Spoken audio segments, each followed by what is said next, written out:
Welcome to the WorkJoy Jam. In this episode, we are going to be talking to the fantastic Harriet Beveridge. Harriet is a coach, an author, and a stand-up comic. And one thing I love about Harriet is this combination of talking about work and stand-up comedy. And it's not a combination we often hear about. So a really interesting perspective on how we can borrow the techniques, borrow the things that stand-up comedians do in our working world to bring ourselves more joy, to bring more authenticity, to bring more productivity into our work. I really enjoyed this conversation with Harriet. I hope you do too. Watch out for where we invent new words and use phrases that I've not heard before, like social lubricant. Enjoy, and I will follow up with my key takeaways at the end.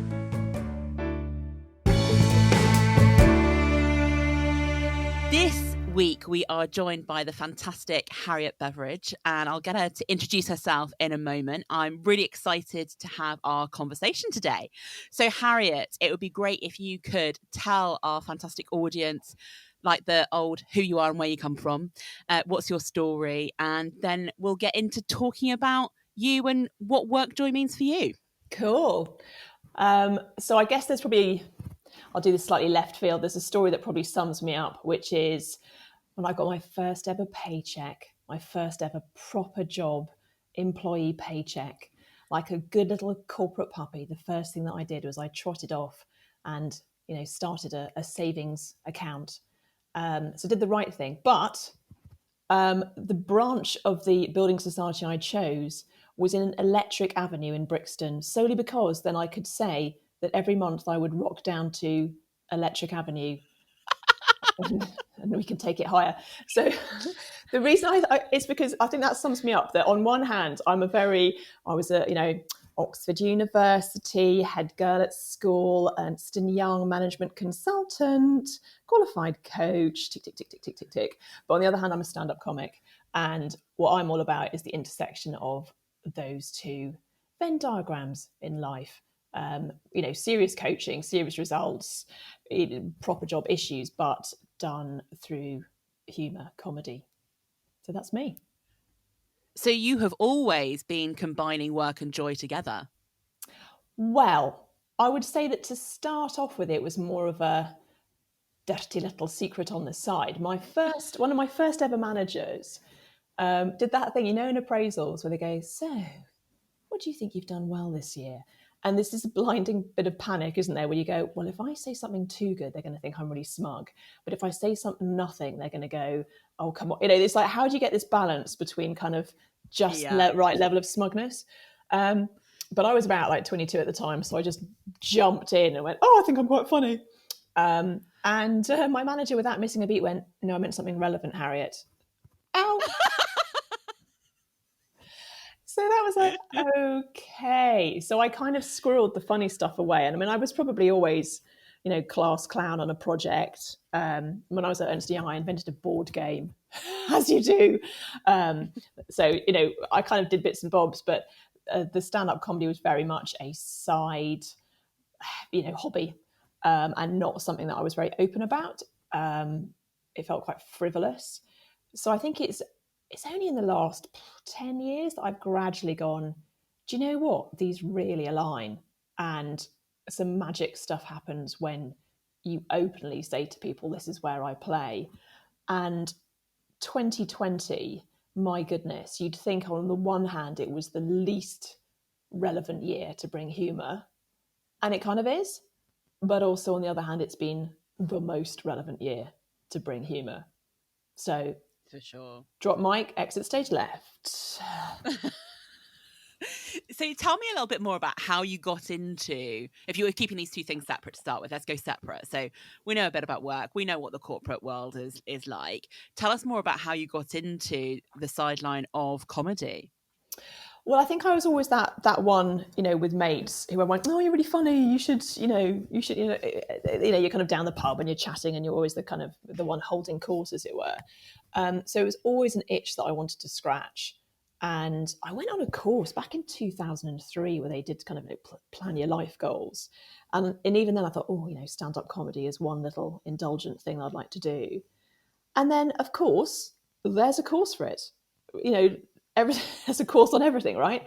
And it was Yeah. it was a friend who said, oh, I'm going on a stand-up comedy course. I thought, oh my God, that's the thing. Well, I'm going to do that. And they are cunning. Cunning's a fox, because what they do is they get you in a church hall to prat around for 6 weeks. And then on the 6th week, they go, oh, we've booked a comedy club and you're all doing a gig. And you go, oh, all right then. And you get the bug. It's like, oh, just try this little bit of crack cocaine. It's a freebie. And then they've got you. It's the biggest rush. It was the best fun. And it all snowballed from there. And how, obviously a joyful experience, I imagine, but also quite scary in that first instance. You've, as you say, pratted around in a church hall for 6 weeks, and then you're stood on a stage at a comedy club with an audience. How did that feel? Well, I've always been quite anxious. So I think in some ways that can be limiting, but it also can be quite liberating, because if you're scared to kind of, open the fridge door and get the milk out, then quite frankly, you might as well feel scared standing on a stage in front of 100 people, if that makes sense. So it was actually, the stage fright was something like, oh, hi there. Yeah, you pitch up a lot in my life. Let's do this thing. So yeah, stage fright is just the norm, basically. So it's just another thing to go with. Let's just make it happen. It's another, like, feel the fear and do it anyway, because quite frankly, otherwise, it would be quite dull. And I know there's a lot of literature around, if you really unpick emotions and you get down to their physicality, really what's the difference between, say, fear and excitement. And I do find that quite intriguing, because a lot of it is quite similar in terms of the physicality. And a lot of it, for me anyway, is in the labeling of it. Your heart's racing. Well, is that because you're about to open a birthday present, or because you think someone's about to punch you? There are differences, but a lot of it is in the meaning you give it. So I've been playing a lot around with that. I get to do this. I get to fold the laundry. Lucky me. That's pretty cool. I get to stand on the side of a stage going, why did I step up to do this? Lucky me. And it just kind of changes the flavour of it. I love it. And I'm really interested in the language you use there. Of like, it can be limiting or liberating. And imagine if you just put liberating in everything you thought was limiting before, and what you could do with your life if you were to take that approach. Yeah, absolutely. And I think one of the things, I say, in that Venn diagram intersection between comedy and coaching, is the narrative. And I will go more into this, but comics have that ability to make anything funny. And okay, it's subjective, right? So you might go, I don't like that particular joke or that particular narrative, but you can still see the skill of. And let's say 2020 has been a good example. If you look back at that year of for me, first lockdown, there were some memes, there were some jokes that, in the height of all that terror, as it were, in the first lockdown, it found a different way of looking at things. So it's almost like taking that strategy of, here is this horrendous thing, and humour providing the kind of oven gloves to handle the hot stuff. Let's dig into that a bit more. So I love the metaphor of the oven gloves to handle the hot stuff, and that the humour being those. Talk to us a little bit more about your thinking around this, and how you help people, or you yourself have helped yourself to use humour in that way to be able to handle the hot stuff, the difficult situations, the difficult conversations, the difficult times that people have been through. Well, I think there's a couple of routes. So there is something about embracing the humour and the comedy, but I think often people go, that sounds like enforced jollity, and that is the last thing I'm talking about. The kind of David Brent approach is not where we're going with this. So I do think there's a piece about what authentically makes you laugh, and it'll be different for all of us, right? But the more that they do the research into, when you're laughing, what it does to you, and the endorphins it kicks off, the dopamine it kicks off, the oxytocin, which is the kind of connectedness drug. So it's the most joyous thing if you're in a stand-up comedy gig, and you're looking around the room and just everyone's with you, and it's the most, amazing shared experience. So I think there's something about finding the humour. And right now during lockdown, I've got a picture of um, a seal which is photobombing a picture of some penguins as my screensaver. And it's just like that kind of, what is it for you that would give you the laugh? So that's one side of things, just finding. But I also think in my coaching work that it's more around, I'm not asking you to be funny. Don't think this is like, get a clown's nose and no, it's around stealing some of the techniques that comics use for our world, in the same way that completely bonkers. I co-wrote a book called Will It Make the Boat Go Faster, which is all about an Olympic rowing team. I co-wrote it with Ben Hunt Davis, and it's how they won gold at Sydney. Now I'm not a rower, I'm not sporty. I was that child with the Veruca sock, in the swimming pool that everyone gave a wide berth to. I was the last one to be picked. My games teacher, this is true, this is 1970s, 80s motivation for you. My games teacher said to me, Harriet, you waste energy with every step you take. I mean, I'm not sporty, right? But I wrote a book about that because I just wanted to steal those ideas. I'm never going to get into a boat, but I'm going to steal those ideas. And in the same way, I think there's so many things that humour does and comedy does, that even if you're never funny, you never crack a joke, you can steal that stuff and bring more joy, productivity, authenticity, into your life. Amazing. And it's so funny, isn't it? Because not everybody is or can be funny. It's not in everyone's nature to want to be out there cracking jokes all the time. So let's talk a bit more about, for people who find this stuff hard or kind of sitting there thinking, oh, hang on a minute, a comedy, how do I use this? What are some of those techniques? What are some of the things that people can do or you've seen work? What can we steal, as you say, from the world of comedy and bring them into our lives to help handle the hot stuff, to get a bit more joy, happiness, productivity in our lives? Yeah, sure. And, stop me, because I could whitter on for hours in terms of, there's a gazillion different strategies. So I'll pick a couple. So, for example, assumption busting. I think that's probably front and center. That any joke, if you look at a kind of classic joke setup, then you'll have some kind of, setup line to kind of misdirect you. And then the punchline shatters that assumption. And all you're really doing is getting to the truth, or shattering a preconception. So, for example, when I first started out in comedy, one of the jokes that I would say, brace yourself, Beth, all right? Okay, you're going to have to pretend to laugh at this one. It was my early days, right? So I'd stand up on stage and I'd say, I've got 2 kids, 3 and 5, rubbish names. Hey, you see, so with the assumption being that, the 3 and 5 was the age, and then the punchline is that it's their name. So, terrible joke, right? Terrible dad joke, but it illustrates the point of how a joke is made. Yeah. And actually, it's that same technique that, that coaching, problem solving, dealing with uncertainty. It's like, what are the assumptions that we're making here? And how can we shatter them? So, comics are asking what could be funny here. And in, normal world, as it were, if we just said, well, what's useful here? How can I use this? It's, it's almost like we're standing at a locked door, scratching our heads going, how do I flipping unlock this? And comics would kind of catapult past you in, comedy trousers and trampling over the top of the door to get through it, or asking what could be useful might just get you to step sideways and go, oh, there's another way through. Yeah. So that's I think that's a real key, is that how much are we stuck in our thinking about, this is a problem, this is a challenge, that person is difficult, we can't do this, and just getting that mental agility to go, what if you could, what's this situation giving us? For example, one of my, now again, this is controversial, right? This is subjective, but one of the jokes that really made me laugh at the start of lockdown was, there was a whole string of on Twitter about Corona beer.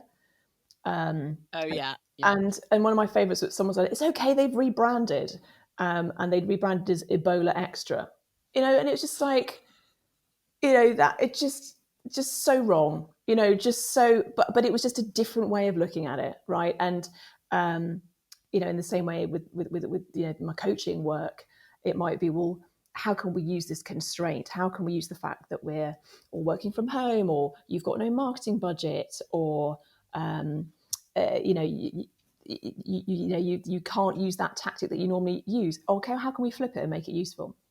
So that's one idea. Yeah. Great. So it's kind of interrupting the usual pattern of it's a problem, it's a challenge. Yeah. We're never going to be able to find the answer.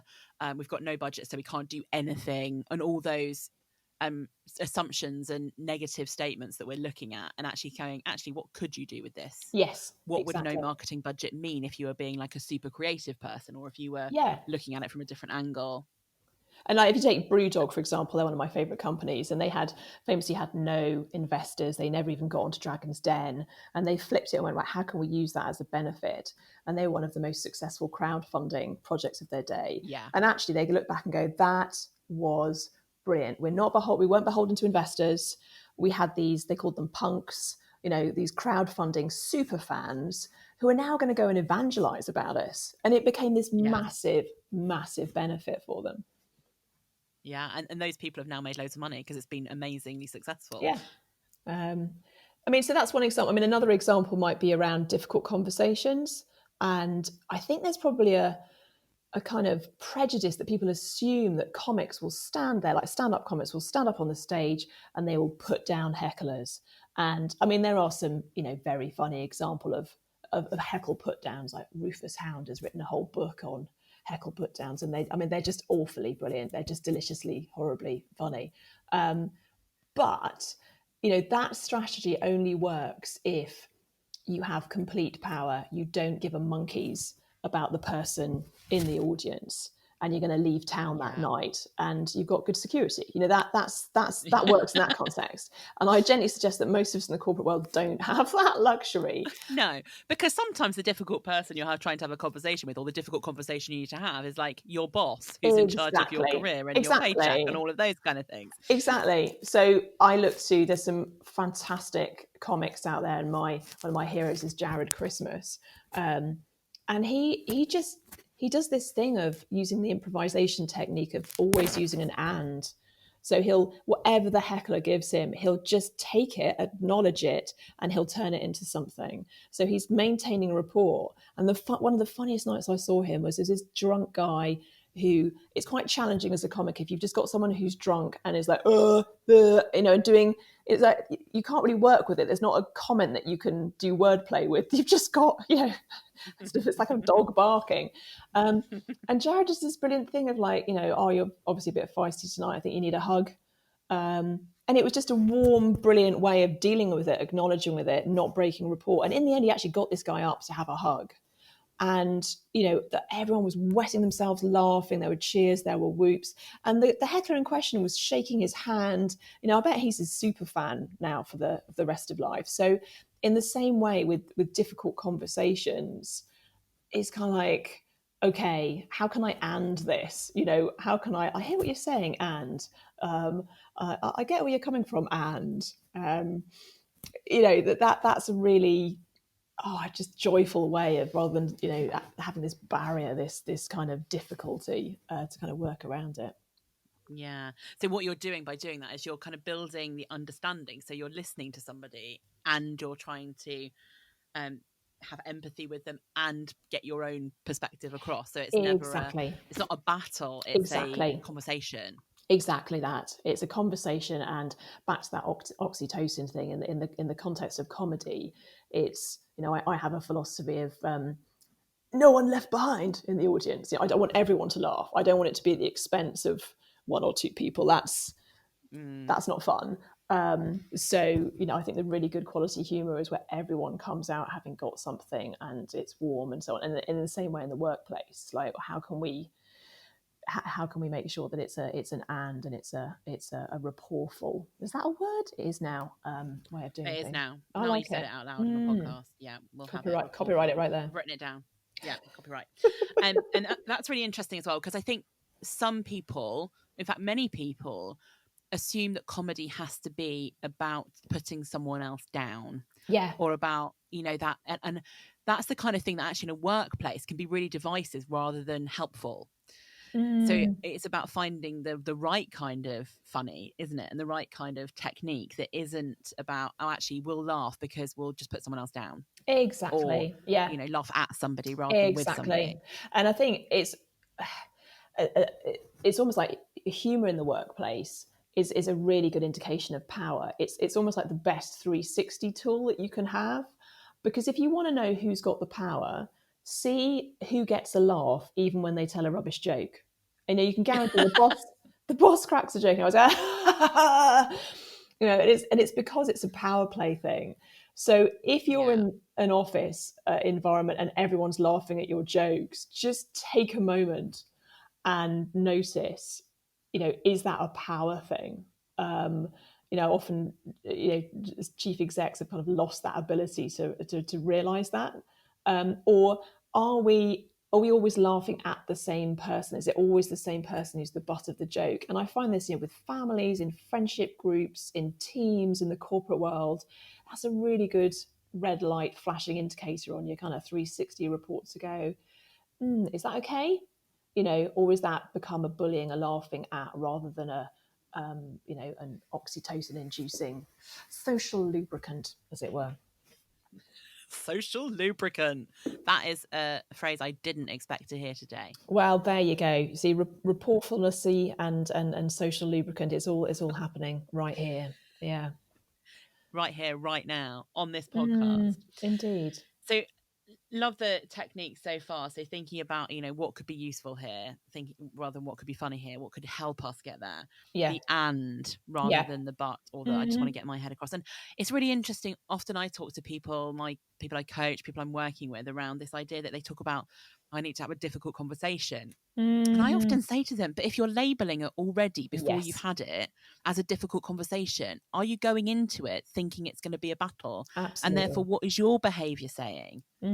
Definitely. And I think that mindset of, and again, I find the kind of stand-up comedy is a useful metaphor, that if you're walking on stage and you're higher than everyone else and you've got the microphone and they haven't, and the spotlight's on you, it's all been set up and manufactured to give you power. So how are you going to use that power, young grasshopper? You can use it to eviscerate people in the audience, or you can use it to speak your truth. You can use it to be authentic. You can use it to handle hot topics. And it was really liberating. My last Edinburgh Fringe run was called Estrogen Armageddon, and it was all about menopause. And it was just like a real penny dropping, like, I'm going to talk to my tribe about a topic that's really important to me, and I'm going to use that power that I have in the spotlight with the microphone to be me and to talk about stuff that's really important to me. And using all that and stuff, if people don't like it, that's cool. I'm going to talk about controversial things like HRT or whatever, and and we can and our way out of it, of any kind of spiciness. So yeah, I think it's exactly the same in the corporate world. Everyone holds the microphone at some point. Even if you're the most junior, marginalized, whatever, there will be points, if you spot them, where you've got the microphone, you've got the opportunity to grab the microphone, and the choice of, you don't have to. I cannot be. I think for the first couple of years, I did try to be a kind of alpha male comic, and it's like, Harriet, note to self, you're not an alpha male. Probably not the best strategy. And as soon as you relax into your authentic way of doing it, it's like, oh yeah, this works now. Okay. But that's really interesting in the world of work, though, isn't it? About how, because, and maybe it's not right here, but we see very many in the past alpha male type comics. So it's a role model of what a comic looks like, versus what your version of comedy looks like. Yeah, definitely. And it happens so much in the workplace where people try and adapt and flex themselves so much to become what they see so far. So if you are in a group that's been marginalized or minority in the workplace, or if the culture is very alpha and very in that masculine world, and you're a woman trying to get on, it's so easy in some ways to get lost in that adapting of yourself versus being strong in the authenticity of who you are. Absolutely. And again, there are so many parallels. When I started out say 2003 was my first gig.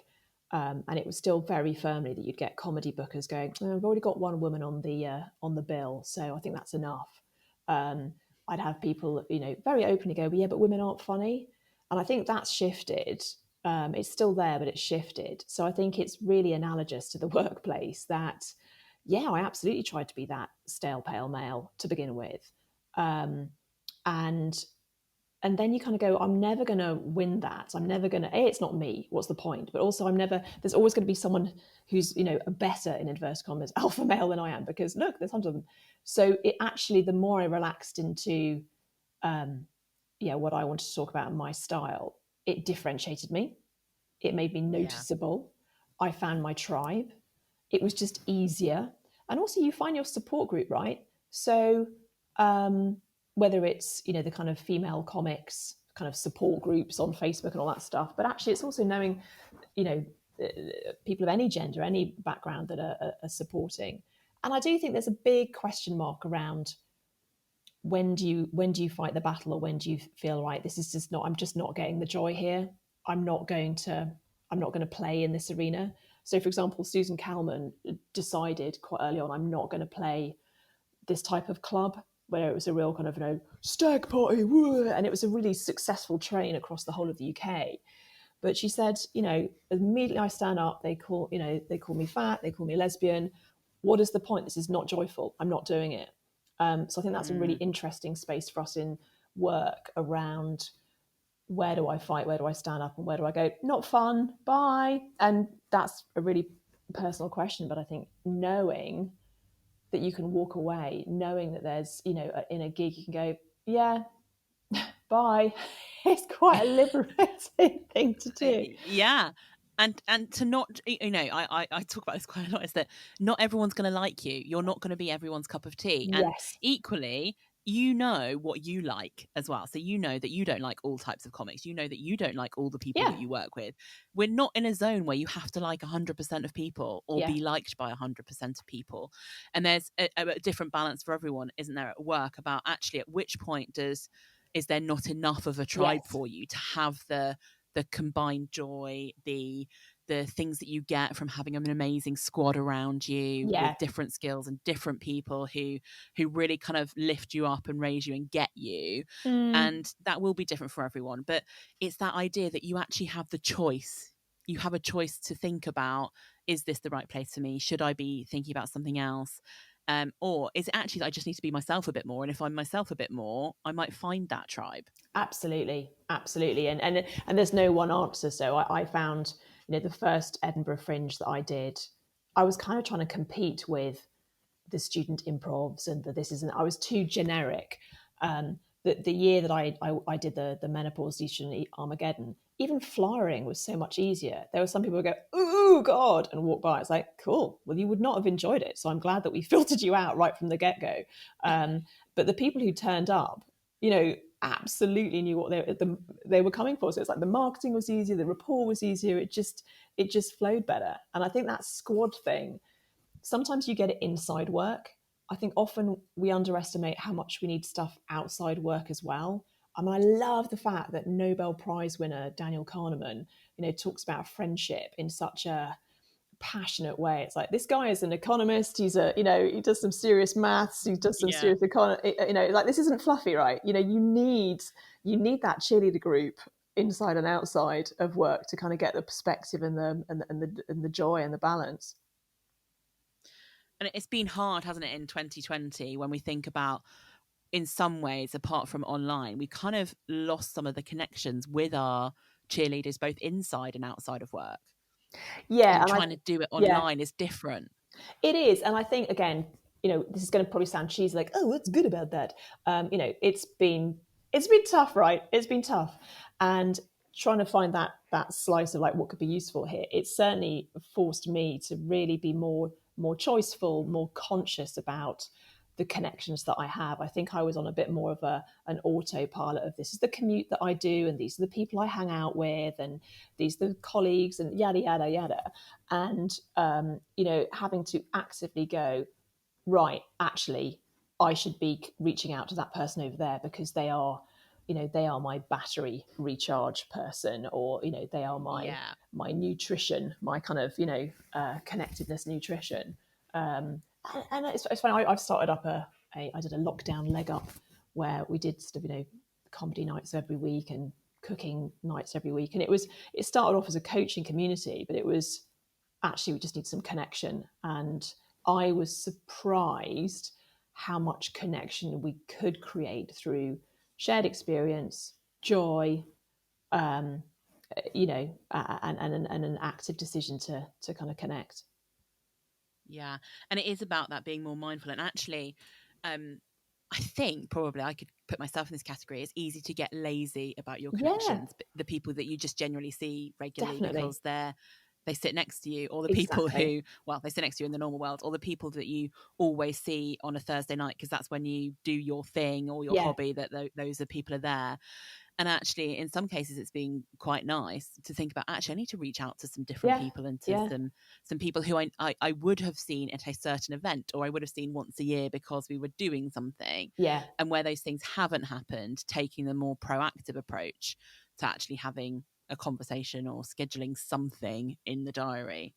I think another kind of comic strategy almost that I find fascinating is often like routine and deadlines. They don't sound very joyful, and as a kind of, I guess, a creative type, I rail against constraints, but they can be so freeing that if you've got the gig in the diary, it's going to happen. If you set your, so it's like, what are the default settings? And I've been MC at certain nights where this is when the regularity of how it happens. So you kind of don't have to think about it. You just have to show up and get connected and feel joyful. So it's made me think about how can I, make the default setting joy rather than. I mean, daft example, right? I've got so into podcasts. See what I've done there, Beth? You see, plugging the whole concept of the podcast. Love it. Yeah, good. For like the chores around the house, and it sounds such a blinding flash of the obvious, but actually if I'm going to be folding the laundry or doing the washing up, I might as well have a laugh while I'm doing it. So kind of making that the default setting has been really, really interesting. And almost kind of really looking at your habits and your routines and saying, where can I build in things that make it more joyful within those mundane, ordinary things? And what is it, you find a podcast joyful? What do other people find joyful? Yeah. What is it that gives you that moment, even if it is a fleeting moment? And with WorkJoy, we're always talking about the fact that you're not going to feel joyful 100% of the time. And if you did, you probably wouldn't feel as joyful as you did if you had some lows, because the highs feel higher and the low, you get that.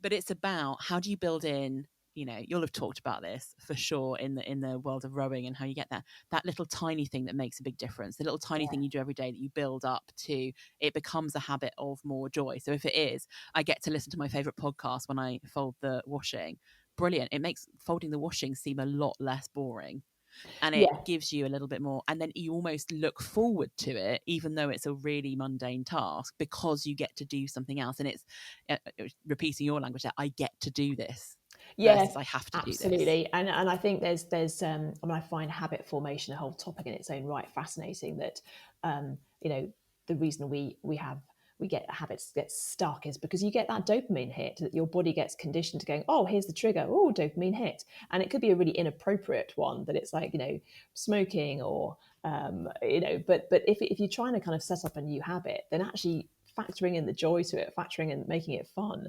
can be massive. I mean, we've, again, during the kind of lockdown leg up thing that I ran, we did this thing of like move for 1 minute. So you were sent a daft video to do a bit of exercise for just 1 minute. I mean, come on, we can do 1 minute.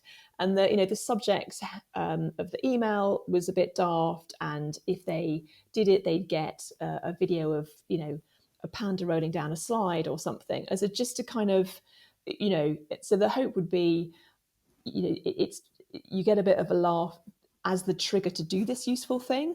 The useful thing, might not get the dopamine hit from immediately. So let me show you a panda rolling down a hill until you get the dopamine hit, and it was just really funny, the reactions we got of people going, I'm now associating exercise with having a laugh and pandas. Yeah. So yeah. And you get people saying, oh, I'm just going to go to the panda versus going to the gym because they're associated so heavily in their brain. I wonder if Pandas and gym time. Edinburgh Zoo is going to have this mysterious queue of people. It's like, I don't know why so many people watching Japan. I don't know, and they're all doing lunges around. I don't know what's going on, Dave. I was going to say, why are so many people squatting and like lunging outside of the panda cage? Oh dear! Yeah. And everyone's wearing black and white. It's very strange. And it will all come back to you, and they'll be like, "That's Harriet's fault." Sorry about that. Yeah. You see, we've gone down a laughing route now, which is great. So. And I love this idea that the habit formation is that if you build joy into it, it doesn't have to be the thing that's joyful. It could be something else alongside it that creates that whole joyful feeling. Yeah, I mean, there's a researcher, I think she called Katie Milkman. I think it's Milkman because that just stuck in my head. And she talks about temptation bundling. It's like, look, if you struggle going to the gym and you love eating that bar of chocolate, why not actually go, well, when I'm at the gym, I'll eat that bar of chocolate. Just bundle it together, and then you're kind of offsetting at least it means you do the good stuff. So yeah, I mean, hopefully you get to a place where the activity itself is joyful enough, but often, I mean, even like teeth cleaning, the research suggests that it's actually that squeaky clean feeling of ding, minty mouth that is the dopamine hit. Like, really, oh yes, really. It's not like they're going, wow, I feel so much better for having removed teeth decay at some indeterminate future point in my life. It's the immediate ding. So the more visceral we can get it, and you don't get much more visceral than a bit of a laugh and some joy. Definitely. And so this temptation bundling and thinking about your version of I would call it the adulting stuff, like having to do the laundry and the boring life admin stuff that you have to do, like paying a pension and all those kind of things. If we can find a way to temptation bundle them together in some way, that works really well. And there must be 100 examples or 1 million examples of things that you have to do at work that you don't want to do, that if you don't want to do, or you don't find any joy from, so you just know you have to get on and do them. What could you bundle that with to make it more joyful? Yeah, and you can also get a double hit that if you can make it a social thing, then you build in the accountability. So, I mean, it depends, right? It depends, but it could be, right, okay, let's both commit that we're doing our, I don't know, that invoice or expense spreadsheet of doom that we all hate. So we're going to do it at exactly the same time, half an hour.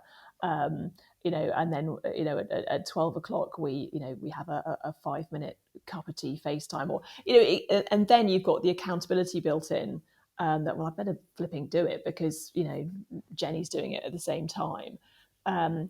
It depends on the task in hand, right? I mean, we've got the kids. We do a kind of they have to do housework club because I'm out. So you've made it fun by making it a club. It's a club, and if for about a week they're like, it's like, hang on a minute, this isn't a club, right? This isn't like karate club.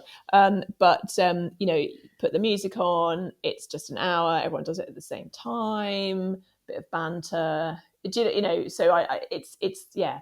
Depending on what the thing is at work, whether it's trying to make the actual thing itself more enjoyable, or the kind of trigger for it, or the reward for it enjoyable, or making it social, those can be some really interesting hooks to get the dull stuff done. Yeah. I'm just remembering at one point in an organisation I worked with, I had to get loads of volunteers to help me set up a conference area in our offices. And basically I was getting people to move big flip charts and tables and chairs around, which is in theory really boring.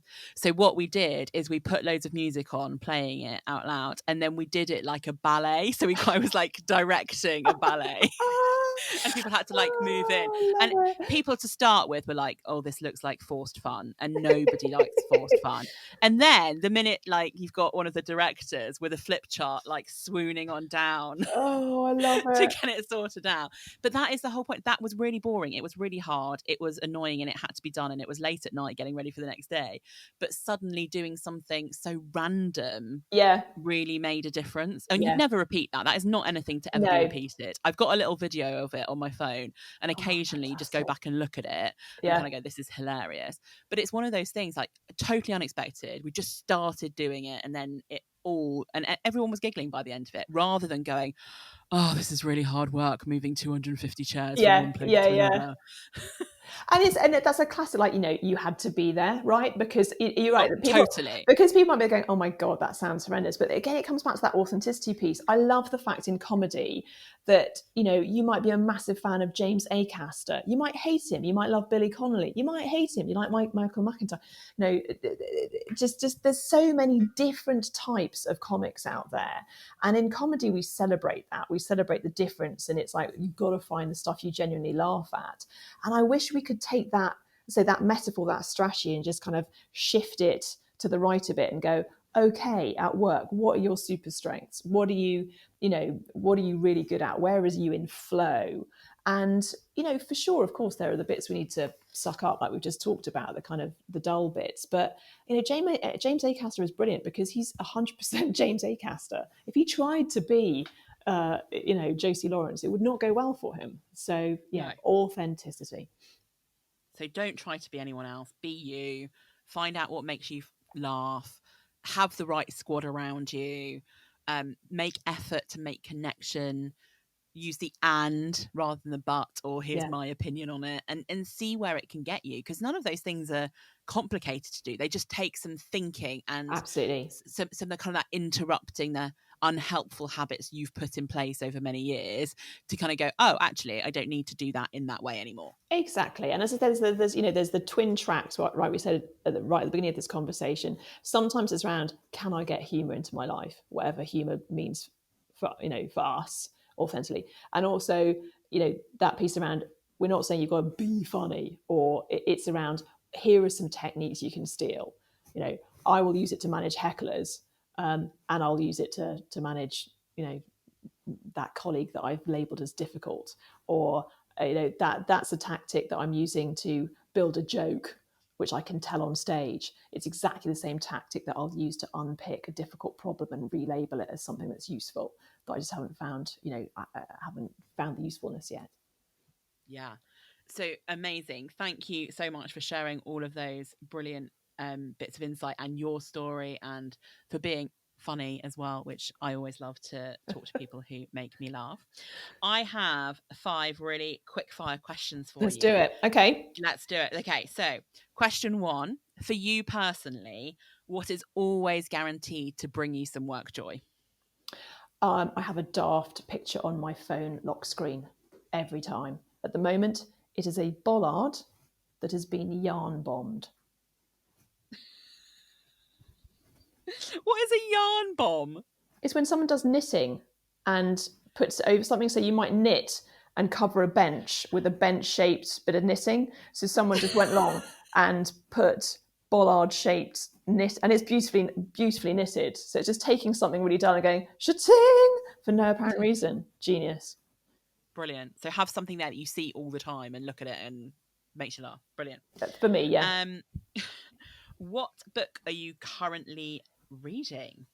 I'm not, because I'm a bad girl. So I'm listening to a podcast, which is cool. Cabin Pressure, which, okay, the humour's subjective, right? But it's a BBC sitcom audiobook. It's got Benedict Cumberbatch in it. I just think it's very, very funny, and it's family friendly as well. So that's giving me joy right now. Brilliant. Thank you. What is the best or most useful bit of advice that you've ever been given that you always come back to? On that comedy course in the ramshackle church hall was, you're not there to do your set, you're there to create laughter. And I love that. We're not here to do the do. What's the purpose is to bring joy, make people laugh. I love that. So bring it back to the purpose. What's the purpose? Yeah. Brilliant. So to round it all off, what is the one super practical bit of advice for our listeners that is something that they could take from your advice from today, to do it today, do it tomorrow, do it easily, do it quickly, that might help get them a bit of work joy through the lens of laughter and funniness? I think it's that bit about assumptions.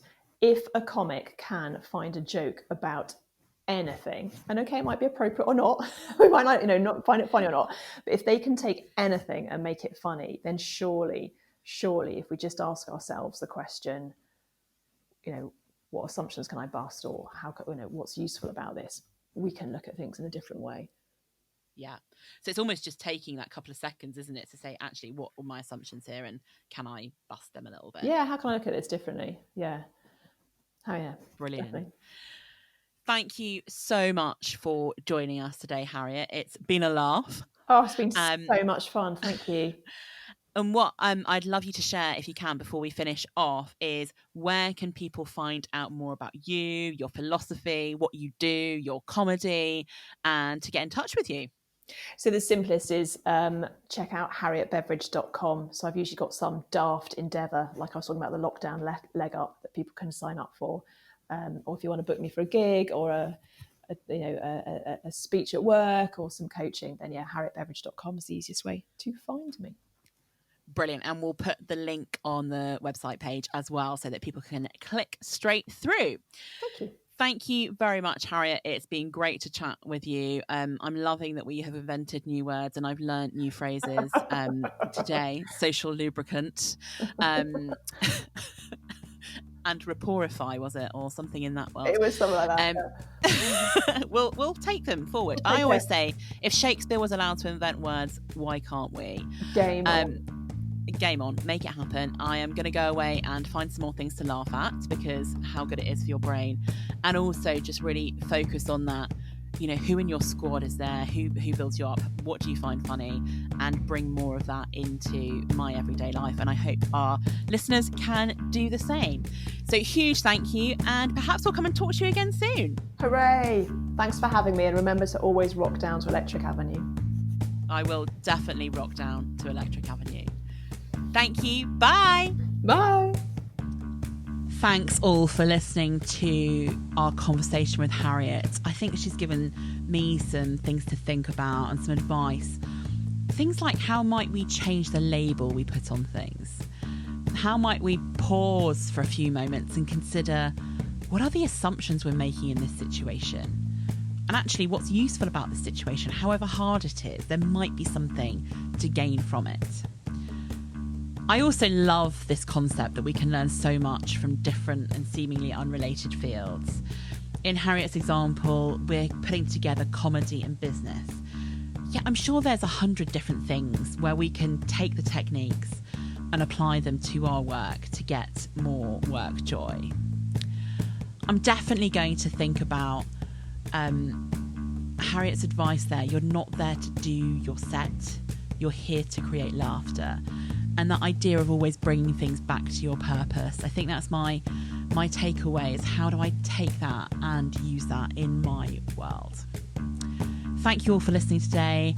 I hope you enjoyed it. Do let us know your feedback. Do tell us what advice you're taking, what things you're reading, what you're learning through this podcast. And you can do that on our Instagram, which is Create Work Joy. Looking forward to talking to you again soon.